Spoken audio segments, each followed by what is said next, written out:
रसोई का जो प्लेटफॉर्म होता है वो हमारे पितरों को बहुत प्रिय होता है, क्योंकि पितृ लोग जो होते हैं रसोई को देखकर खुश होते हैं, क्योंकि रसोई में तरह तरह के व्यंजन बनते हैं जो उनको भोग के निर्मित रखे जाते हैं। गैस के चूल्हे पर पितरों का वास माना जाता है और माँ अन्नपूर्णा का वास माना जाता है। तो पितरों के निमित्त जो भी भोग लगाया जाता है अमावस्या पर, वो अग्निदेव को साक्षी मानकर और गैस के चूल्हे को साक्षी मानकर गैस पर ही लगा दिया जाता है।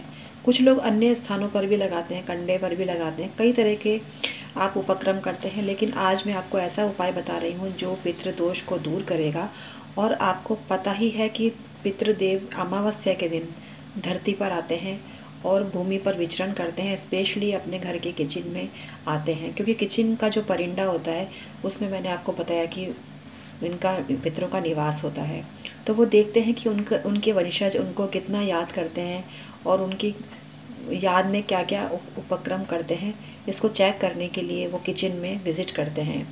आज मैं आपको बता रही हूँ एक ऐसा उपाय जो अगर आपने अपने किचन में कर लिया तो आपको बहुत फ़ायदा होगा। और किचन में मैंने आज आपको बताया भी था एक वीडियो में कि आज के दिन आपको जूठे बर्तन किचन में नहीं रखने चाहिए और हर बर्तन जो आपने यूज़ में लिया है उसको स्वयं ही धोकर और उसको रख देना चाहिए। मेड का इंतजार नहीं करना चाहिए, खुद ही ये काम आपको करना चाहिए। और खाने की तैयारी तो आप किचन में करते हैं, उसमें कोई दिक्कत नहीं है, लेकिन आपको एक ऐसी चीज़ निर्मित करनी है जो पितरों को भोग के रूप में बहुत प्रिय होती है। और ऐसा मानना चाहिए कि पितृदेव आपके रसोई में आएंगे और आपको आशीर्वाद देंगे, क्योंकि आप उनके पसंद का चीज़ उसमें खुद बना के रखोगे या मार्केट से लेकर आओगे, लेकिन उनको ये चीज़ मिलनी चाहिए। Hi everyone, my name is doctor Uma Shri. मेरे चैनल में हमेशा आपका स्वागत होता है। आज भी आपका स्वागत करती हूँ। कैसे हैं आप लोग? आपने हालचाल बताते रहा करिए। आज मैं आपको बता रही हूँ किचन की स्लैब पर आप ये चीज़ें रख दीजिए और पितृदेव का आशीर्वाद प्राप्त करिए। वो चीज़ें क्या हैं अभी आपको मैं बताऊँगी, इसलिए वीडियो में बने रहिए, क्योंकि आज बड़ी अमावस्या है, साल की पहली अमावस्या है। और साल की पहली अमावस्या यानी साल का शुरुआती समय, और साल की शुरुआत अच्छी हो तो पूरा साल ही पितृदेव का, माँ लक्ष्मी का, कुबेर भगवान का, विष्णु भगवान का और सभी भगवानों का आशीर्वाद आप पे बना रहता है। तो पितृदेव का आशीर्वाद भी बहुत ज़रूरी होता है और उसके निमित्त जो अमावस्या के पर कृत्य किए जाते हैं उससे पितृ मुदित होकर आपको आशीर्वाद देते हैं। तो आपको क्या करना है, आपको 2 रोटी बनानी है। 2 रोटी पर आप घी लगाते हैं तो भी ठीक है, नहीं लगाते हैं तो भी ठीक है। 2 रोटी आपको बनानी है और उस पर एक बर्फ़ी का टुकड़ा और एक इमरती आपको रख देनी है। आप कुछ नमकीन भी रख सकते हैं पितृदेव के निमित्त, लेकिन इमरती आपको रखनी चाहिए और आपको सफ़ेद बर्फ़ी भी रखनी चाहिए। इससे पितृ बहुत खुश होते हैं। आप खीर भी बना के रख सकते हैं। खीर भी पितरों को बहुत अच्छी लगती है और पितरों को बहुत भाती है। लेकिन ये मतलब ध्यान रखें कि दूध अगर आप रखते हैं तो खटाई नहीं रखें दूध के साथ में। दूध के साथ में कभी भी अचार नहीं रखना चाहिए, क्योंकि हम लोग भी स्वयं भी खाते हैं तो दूध के साथ कभी अचार नहीं खाते हैं। आपको पता ही है, हमारे बड़े बूढ़े अचार के साथ दूध पीने की मनाही करते हैं, और थोड़े अगर दूध देते हैं तो आपको कुछ देर रुकने के लिए कहते हैं, या आप अचार खाते हैं तो खटाई के लिए आपको मतलब कहते हैं कि आप थोड़ी देर रुककर ही, आपने अचार खाया है तो थोड़ी देर रुककर दूध पिए या थोड़ी देर रुककर अचार खाएं, ऐसी चेतावनी देते हैं, ऐसी सलाह देते हैं। तो अचार के साथ कभी भी दूध नहीं रखना चाहिए पितरों के निमित्त। अब आप अगर देख लीजिए, मतलब मेरी सलाह तो आपको यही है, अगर आप इसको सही मानते हैं, आपको किसी की सलाह सही लगती है तो आप अचार के साथ दूध रख दीजिए, आपकी इट्स अप टू यू। मैं आपको बाध्य नहीं करती हूँ, लेकिन मेरी सलाह तो यही है कि खीर बना के रखें। आप पूड़ी भी बना के रख सकते हैं, खीर पूड़ी भी पितरों को बहुत पसंद होती है, तो खीर पूड़ी भी बना के रख सकते हैं।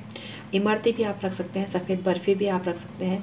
किसी भी रूप में सफ़ेद चीज़ आप रखते हैं तो पितरों को बहुत पसंद आते हैं और वो आपको आशीर्वाद दिए बगैर नहीं जाते हैं। पितरों को साफ़ सुथरी किचन बहुत पसंद आती है, खासकर उसमें जूठे बर्तन ना हो तो भी उनको मन मोह लेती है। तो जूठे बर्तन अगर आपने किए हैं तो मैंने आपको पहले ही बता दिया, उसको हाथों हाथ साफ़ कर लीजिए और हाथों हाथ आपकी किस्मत चमक जाएगी। पितृदेव का आशीर्वाद आप पर बरसेगा।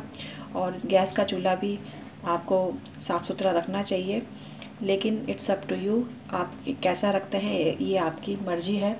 लेकिन पितरों को श्रद्धा बहुत पसंद है। अगर आपने कुछ भी नहीं किया, इनमें से मैं जो उपाय बता रही हूँ कुछ भी नहीं किया, अगर आपने पितरों को श्रद्धा से याद किया, पितरों को श्रद्धांजलि दी प्रेम पूर्वक, पितरों को नमन किया, याद किया, पितरों के निमित्त आपने कुछ भी बनाया है, तो पितर उसको सहर्ष ग्रहण करते हैं। अगर आपने गैस का चूल्हा साफ़ नहीं भी किया है, आपकी आत्मा पवित्र है, आपकी जो दृढ़ इच्छा शक्ति पवित्र है, तो पितर उसको सहज ही भांप लेते हैं। और आपने कुछ भी नहीं किया तो आपको आशीर्वाद देते हैं, क्योंकि घर का जो मतलब हमारे घर के सदस्य हैं पितृदेव, तो हमारा बुरा कैसे कर सकते हैं। वो अपने होने का एहसास कराते हैं।